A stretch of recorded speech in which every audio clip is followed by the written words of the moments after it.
Turanga Leela is written as a hero, a leader, and a voice of reason, but Futurama consistently tests that strength in the worst ways. These are the RACY moments where romance turns into chaos, discomfort, and very bad timing. Let's start with the episode where Futurama drops subtlety entirely and replaces it with discomfort. Inagada de Leela, Season 6, Episode 2. This episode opens with Earth about to be erased by a sensor-powered death sphere called V-Ginny, a floating morality machine deciding the planet's fate like an offended software update. Naturally, the solution involves a tiny stealth ship designed for one person and immediately assigned two. Leela is sent to save humanity and ends up seated directly on Zap Brannigan's lap, because Futurama never respected personal space or mission planning. The ship is invisible, silent, and painfully cramped, forcing Leela to lean forward and operate the invisible controls placed right in front of Zap. She moves the lever calmly, back and forth, fully focused on flying, while anyone watching without context would immediately look away and pretend nothing happened. Then the ship crashes into a jungle planet, and the episode instantly gives up on science fiction and commits fully to survival nonsense. Leela ends up pinned under a heavy log, overheated and stranded, and Zap suggests removing clothes to survive the heat. We better strip them off and continue surviving au naturel. I suppose so. Leela agrees immediately, like this was covered in basic training right after duck and roll. She casually covers her chest with her hands, doing just enough to say she tried. When Zap offers to look away, Leela shuts it down immediately, pointing out that he will look sooner or later anyway. What's the point? You'll have to look sooner or later. Like, what? Does it even make sense? At that point, decency is quietly dismissed and replaced with leaves, as Leela carries on like jungle nudity was always part of the mission outline. Once free, the jungle starts looking suspiciously symbolic. Apples appear, the setting turns peaceful, and the episode quietly shifts gears. When Leela believes Earth is destroyed and only they remain, she doesn't panic or hesitate. She confidently declares it's their duty to rebuild civilization, treating the apocalypse like a leadership opportunity. The moment passes with such ease that it becomes clear that modesty and privacy were never meant to survive this episode anyway. Leela then calls Zap over, openly seductive and completely sure of herself, addressing him as Adam and offering forbidden fruit with full commitment. She kisses him, speaks softly, and bites into the apple like this decision was made weeks ago. For a brief moment, saving humanity becomes a very personal project. Only later does reality return and ruin everything, snapping the fantasy apart and reminding everyone how ridiculous the situation always was. The episode works because it never slows down to explain the joke. It just lets Leela's confidence, the absurd setup, and Futurama's timing do all the work. After that disaster, Futurama proves things can always get more personal. Zap Dingbat, Season 7, Episode 5. This episode proves Futurama doesn't need nudity or shock to create racy tension, because there's nothing more uncomfortable than bad timing and family members with zero awareness. The setup is simple and cruel. The man who once complicated Leela's life is now dating her mother, turning private history into a public seating problem. It all starts with a happy occasion, the 40th wedding anniversary of Leela's parents, Morris and Munda. The sewer mutants are celebrating, but beneath all the cheering, things between Munda and Morris aren't as perfect as they seem. Munda starts venting about her life, how she gave up her dream of studying alien languages and exploring space to stay with Morris underground. Years of resentment finally boil over, and they do the unthinkable. They decide to get a divorce. Divorce is final. Now newly single, Munda moves in with Leela and starts her new independent life. So when Leela takes her mom out to a fancy space bar to cheer her up, fate, or maybe bad luck, throws Zap Brannigan straight into the mix. Zap, of course, is instantly mesmerized, not because he's impressed by her intelligence, but because he's found a new woman to chase. Within moments, the charm offensive begins, and before you know it, Zap and Munda are passionately kissing. Things move fast. Later, Zap hires Munda as his personal translator, ensuring they'll spend more hours together on the Nimbus. You're too old to be happy. I'm not too old to enjoy hot sex with Zap. To make things worse, she invites Zap over for dinner, supposedly to talk things through. But when he arrives, Leela is waiting for him wearing a nightie, spinning around a pole. It's both hysterical and horrifying. a desperate attempt to prove a point that no one asked for. I love Munda. I love everything about her. Her laugh, her maturity. Munda melts at the compliment, completely missing the irony that it came from the least mature man in the universe. Right there in front of Leela, Zap drops down to one knee and proposes. Then they both went inside the motel room. Zap then throws an enormous wedding ceremony aboard his ship, the Nimbus. Munda couldn't be happier. She's thrilled that Leela has shown up to support her. Midway through the ceremony, the Karkarans arrive, and Zap suddenly remembers. Oh, right, today was supposed to be the peace treaty signing. He rushes off with Munda to handle it, handing her the document to translate. One look at the paper and Munda realizes it's not a peace treaty at all. It's a declaration of war, but Munda's done playing along. She rips off her engagement ring and exposes his deception to the Karkarans. Every RACY moment exists to trap Leela in the worst possible angle of her own decisions. By the end, nothing is resolved, nothing's redeemed, and nothing is learnt except one universal truth. Love's Labour's Lost in Space, Season 1, Episode 4. This episode starts with a simple wish Leela should know better than to make. She wants a normal date. Futurama responds immediately by ending that hope with a lizard tongue, cutting the night short and reminding her that romance here comes with warning signs.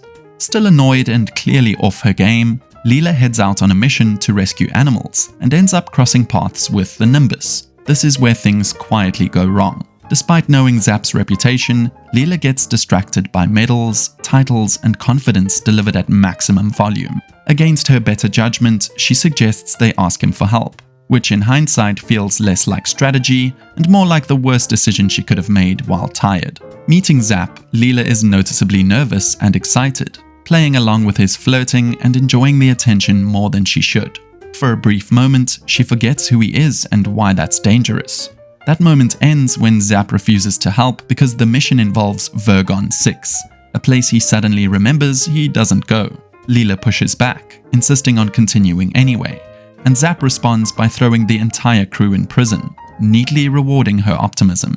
That night, Zap summons Leela to his private quarters, the infamous Love-nasium. In his mind, the best way to handle a female adversary is to seduce her. Classic Zap logic. He flexes, he poses, and he calls himself the Zapper. Leela rejects every word. You'd rather sit in prison than spend one evening with a Zapper? Much rather. But then, in a rare twist, Zap shows a moment of vulnerability. He breaks down crying, saying he's lonely, misunderstood, and desperate for someone who understands the burden of command. Leela, who knows how isolating leadership can be, starts to feel pity. One thing leads to another, and in the most regrettable decision of her life, Leela sleeps with Zap Brannigan. The next morning is pure regret. Leela wakes up in his bed. Her scream says it all. Shock, guilt, and the cold realization that she's just made history's worst romantic decision. She quietly tries to sneak out. We both know you won't make it halfway to Vergon 6 before the craving sets in. Then you'll come crawling back for another taste of sweet, sweet candy. This time she doesn't hesitate and hangs up immediately, finally choosing distance over bad timing. Nothing is smooth, nothing is romantic, and every awkward beat comes from staying 5 minutes too long. Futurama lets the discomfort speak, then moves on. Next, the show asks a dangerous question. What if Leela actually got privacy? Fry and Leela's Big Fling, Season 7, Episode 17. This episode starts with Fry and Leela acting like criminals, whose only crime is wanting alone time without witnesses. They pretend to leave work separately, hide inside lockers, and pop back out once everyone leaves, which already proves romance is illegal at Planet Express. Fry plans what he thinks is a perfect date for Leela, but Futurama never allows happiness without witnesses or interruptions. Just as they lean in for a kiss that actually feels earned, Scruffy appears out of nowhere cleaning the floor and calmly says, "Don't pay me no mind." Nothing kills a romantic mood faster than a janitor announcing his presence like he's part of the furniture. They keep trying anyway. After all, hope is stubborn and Fry refuses to accept defeat. Every attempt at being romantic immediately fails, almost like the universe is watching and laughing. Scruffy keeps wandering in silently. Bender tries to mug them during a walk, and Zoidberg clears their dinner table mid-meal like a haunted waiter. It becomes clear that privacy does not exist in this future, only witnesses with the worst timing. Fed up, Leela complains that being alone feels impossible, and the universe answers with targeted advertising, because of course it does. An ad appears for Casa Isolada, a resort designed for one couple at a time, which already sounds suspicious. Leela gets a discount for being a returning guest, and Fry becomes the first person offended by a sale. Hey, wait. You were there before? Well... With someone else? The mood instantly changes when Fry learns Leela visited before with her ex, as jealousy loves ruining vacations early, not only in real life but in cartoons too. At the resort, things finally calm down, and Fry and Leela relax for the first time. They laugh, enjoy themselves, and start acting like an actual couple instead of fugitives. That calm peaks at night when Leela suggests skinny dipping under glowing fireflies. Hey, wanna go skinny dipping by the light of the fireflies? Leela? Leela slips out of her sexy red dress and jumps into the pool naked, fully trusting that nobody's watching. This is where the scene earns its racy reputation, thanks to Futurama treating nudity casually while knowing exactly what it's doing. Then Sean appears, reminding us that nothing ruins naked bonding faster than an ex showing up smiling. And to make things worse, Leela agrees to catch up with Sean at the bar, while Fry watches his confidence melt faster than ice. Leela later comes back to Fry and admits that Sean means absolutely nothing, as if she didn't just walk away with him wearing only a towel. Fry, fully in love and emotionally unemployed, ignores every red flag proudly and chooses belief over logic without hesitation. They finally get what they wanted all along. A quiet moment with no interruptions, no janitors, and no surprise muggings. The closeness builds naturally. Then the truth lands without any mercy. The resort is actually a zoo. The glowing fireflies are camera flashes, and their private romance is just public entertainment labeled human mating. Every intimate moment, every kiss, every naked swim was watched, recorded, and politely enjoyed by paying monkey tourists. Finally, we reach an episode where destiny pretends to be romance. A bicyclops built for two. Season 2, Episode 9. Leela, always feeling like she's the only Cyclops in the universe, finally logs onto AOL. Yes, the internet, and meets another Cyclops in a virtual video game. Before she can make a connection, Fry blasts the virtual avatar away. I can't believe it! I've dreamed of this moment all my life! Soon after, the mysterious Cyclops sends her a video message. Curious, Leela abandons her popcorn delivery and follows the coordinates to meet him in real life. He introduces himself as Alcazar, the supposed sole survivor of Cyclopia after it was destroyed by the eyeless mole people of Subterra 3. He shows her the planet's landmarks and brings her to his castle. Is that anything like a cemetery? 'Cause I gotta take a leak. Ow! Fry, that's offensive to our people, isn't it? Oh! Alcazar claims that Cyclopia's smartest scientist sent a baby into space before the destruction. Leela wonders if that baby was her. I used to be a baby. It might have been me. Overwhelmed by emotion and the idea of rebuilding her race, Leela decides it's her duty to help by procreating with Alcazar. At first, the relationship feels dreamy, but soon Alcazar grows abusive. He forces Leela to do menial chores, leaving her feeling trapped in the worst possible domestic nightmare. It becomes clear he sees her as unpaid labor, not as a person he respects. When Leela finally pushes back, saying she's not his maid, Alcazar immediately turns to emotional blackmail. He pretends to be hurt, sighing that maybe their relationship isn't working, and then twists the knife further by bringing up her deepest vulnerability. He reminds her that the Cyclopean race is nearly extinct, and implies that if she doesn't stay with him, their people's future will be lost forever.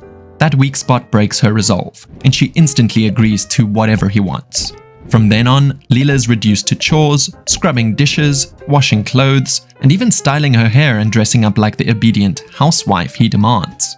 Alcazar goes further by mocking her in front of his friends, flaunting his power while humiliating her. On the other hand, Fry gets suspicious and sneaks into Alcazar's lair. He stumbles into a trapdoor and lands in a dungeon. That's when Leela herself admits she hates how Alcazar treats her. He's crude and gross and he treats me like a slave. Then dump his one-eyed ass. I can't. She nearly breaks it off until he proposes marriage. Torn, Leela accepts, thinking it's the only way forward, but the moment seems doomed from the start. Fry escapes and storms into the wedding scene, dragging Bender with him. They burst in just as Alcazar and Leela are about to say I do. With them come 4 women, each of a different alien species. Alcazar had planned a multi-planet wedding scheme. The shock unmasks him. He's not a noble survivor, but a shape-shifting, cricket-like alien. He admits that he was playing them all, staging weddings to get free labor for cleaning his castles. All those promises of rebuilding his race, a total con.